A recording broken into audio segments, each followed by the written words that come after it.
Saudi আরবে কর্মরত শ্রমিক ও কর্মচারীদের জন্য বড় সুখবর দিয়েছে দেশটির মানব সম্পদ ও সামাজিক উন্নয়ন মন্ত্রণালয়। নতুন এক ঘোষণায় জানানো হয়েছে, দেশটিতে কর্মরত কর্মীরা হজ পালনের জন্য সর্বোচ্চ 15 দিন বেতন সহ ছুটি পাওয়ার যোগ্য বলে বিবেচিত হবেন। সৌদি শ্রম আইন ও অধিকারের আওতায় এই নিয়ম কার্যকর করা হয়েছে। মন্ত্রণালয়ের তথ্য অনুযায়ী একজন কর্মী টানা 10 থেকে 15 দিনের বেতন সহ ছুটি উপভোগ করতে পারবেন। এই ছুটির মেয়াদের মধ্যে ঈদুল আজহার ছুটিও অন্তর্ভুক্ত থাকবে। তবে এই বিশেষ সুবিধা পাওয়ার ক্ষেত্রে একটি শর্ত দেওয়া হয়েছে, কর্মীকে সংশ্লিষ্ট প্রতিষ্ঠানে কমপক্ষে টানা 2 বছর কর্মরত থাকতে হবে। ঘোষণায় আরো বলা হয়েছে, এই হজকালীন ছুটি কোনো কর্মী তার চাকরির জীবনে মাত্র একবারই পাবেন। এছাড়া এই সুবিধা শুধু তারাই পাবেন যারা এর আগে কখনো হজ পালন করেননি।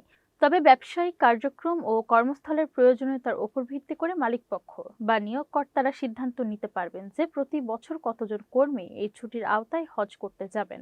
অর্থাৎ প্রতিষ্ঠানের অপারেশনাল চাহিদা অনুযায়ী ছুটির সংখ্যা নির্ধারণের বিষয়টি কর্তৃপক্ষের এখতিয়ারে থাকবে। মন্ত্রণালয় মনে করছে, এই আইন কাঠামোর ফলে সৌদিতে কর্মরত মুসলিম কর্মীদের ধর্মীয় বিধান পালন আরও সহজ হবে এবং তাদের শ্রম অধিকার নিশ্চিত হবে।